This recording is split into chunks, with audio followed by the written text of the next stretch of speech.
Okay, now, I'm not really a fan of anything superhero related, be it the comic books, the video games, or the movies. But where the Arkham franchise is concerned, we managed to bring about a certain level of undeniable quality to the genre. Let's check out how this latest installment held up.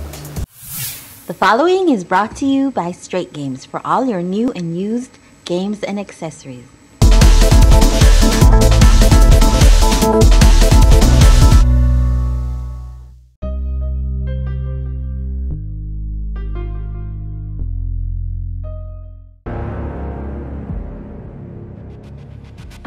Now, whether I've outgrown superheroes or not, the fact is the Arkham series has put up a pretty good fight in what over the years seems to be a losing battle. And here we have what is to be the final chapter in the franchise. Did it go out with a bang, quit while they're ahead so to speak, or was this final chapter more like a final nail? I am in complete control.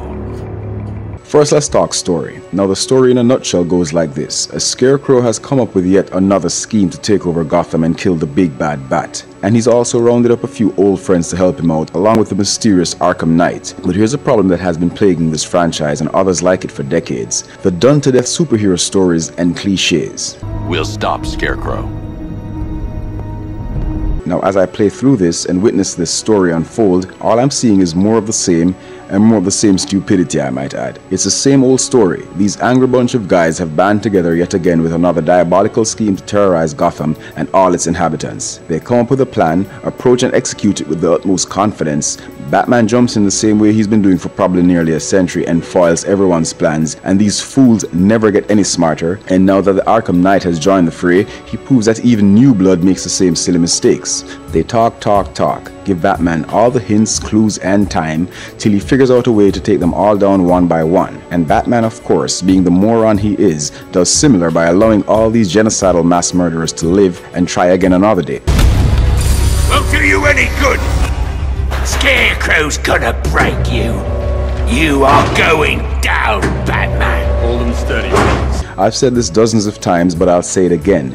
How many people have to die before Batman grows a brain and realizes that he needs to stop hitting these guys with BB gun pellets and take them out permanently for the greater good?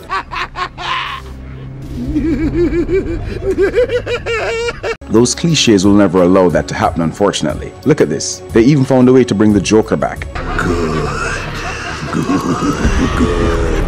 The graphics in Arkham Knight are solid and what we've come to expect from current gen. Great attention to detail in character animations and environments. Draw distances are beautiful.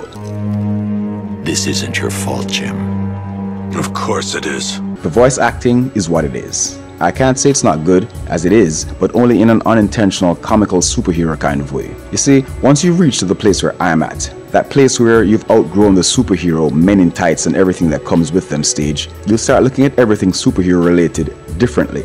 One who knows no better might say, well, you never outgrew video games, so how did you outgrow superheroes? Well, let me edify you. Video games have evolved and come a real far way since the Atari 2600 and let's say Mario Brothers in the 80s. I can safely say they have evolved beyond movies. The same maturity and graphic content you find in a movie, you'll find here in video games. What takes it a step above movies is that you're not just watching it, you're interacting with said mature content or whatever it might be at the time. Now, where superheroes are concerned, they never really evolved. Yes, Hollywood have made some alterations, particularly in the outfits and the whole underwear on the outside thing, but the stories and cliches remain the same, with slight exceptions like the Watchmen and the Punisher and maybe Wolverine. So the voice acting, no matter how well the actors and directors try, will always fall short for me because it might be skilled actors, producers and directors at the helm, but they'll be spewing the same silly crap all these superheroes are apparently forced to say and do. Alright, I can take a hint. Now, on to gameplay. First thing you'll notice before even playing the game through the use of promos and ads leading up to the launch is the inclusion of the Batmobile. Now, this is a double-edged sword. The Batmobile is a logical addition, one that the devs must have been pondering as far back as Arkham Asylum, so it being there makes perfect sense. But here's the thing, and don't get me wrong, it's a cool addition, but it seems so superfluous, so unnecessary, so overdone. It feels like the devs said, hey, we've got to do this with a bang. We went through the efforts of getting this car in the game, so we're gonna milk it and milk it dry. Keep your guns up. It's in his car! How's he in his car? First thing you'll notice is how forced the Batmobile is. Maybe not the first thing, as the first time you see it and take it for a drive, it'll seem like a ton of fun, but you'll shortly realize that this isn't GTA.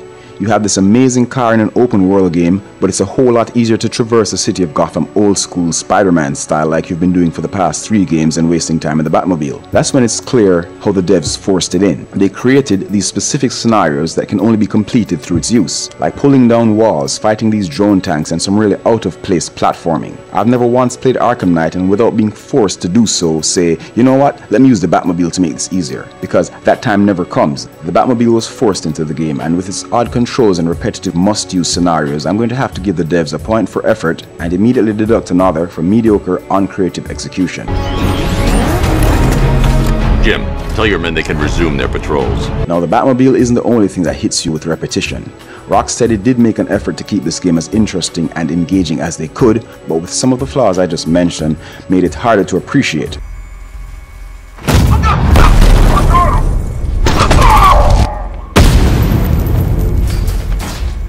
Batman Arkham Knight is still a lot of the same, and I'm not just talking story and actual gameplay, but this isn't entirely a bad thing if you're really deep into the franchise. It'll be more of the same gameplay mechanics with cherries sprinkled on top. Now don't worry, you can thank me later. You still have your upgrades, and they do go a step further as these upgrades extend to your Batmobile as well. The thing I've always wondered about upgrades in general, with the exception of games like Metroid, which is another story altogether, is why wouldn't Batman have all these upgrades to begin with, like his combat moves and gears that you have to unlock throughout the game? Another video game cliche, I guess. Apologies for the interruption, Mr. Wayne, but I can ready another upgrade for the car if you'd like to take your pick. But your upgrades do help motivate you to go on, as they obviously make the game easier. A game that even on the hardest setting isn't really that hard to begin with. Taking out the enemy with head-to-head and toe-to-toe combat, or with stealthy precision, is still as much fun as it always was, with near perfect controls and camera angles to boot.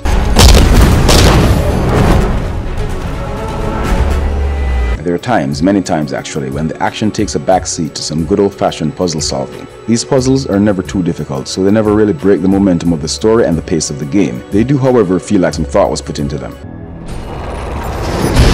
The last Batman game I played was Arkham City on the Wii U, and after that experience I was able to sum up that controlling Batman using the Wii pad is a whole lot more intuitive than using a regular control pad. The Wii U gamepad seems a whole lot more logical for a character filled with so many gadgets and utilities like Batman. I was able to readjust to using the controller without a screen though, as this is how I completed Arkham Asylum.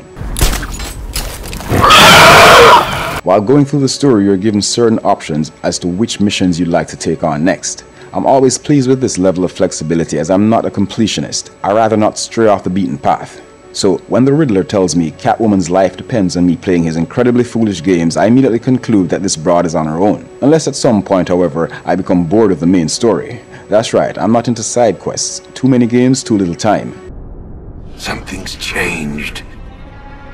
You're different. Another thing that really gets to me are the death and loading screens. When I first saw these detailed taunts at the end of a failure, I found them interesting. But that was years ago in Arkham Asylum. No, well, not so much. I really wish I could skip them. I've sat through my own funeral already. Now I have to go through the whole thing again. All in all, there's more that could be said about Arkham Knight, as this is a huge game with a few twists and turns, unexpected moments, as well as some that should have been but fell short due to the predictable nature of the superhero world. She's my family! My daughter! It's best you experience this for yourself, however, and decide on your own, and pick up Arkham Knight at Straight Games in the Sovereign Center. New or used, the lab gives Arkham Knight an 8 out of 10. Thanks for nothing.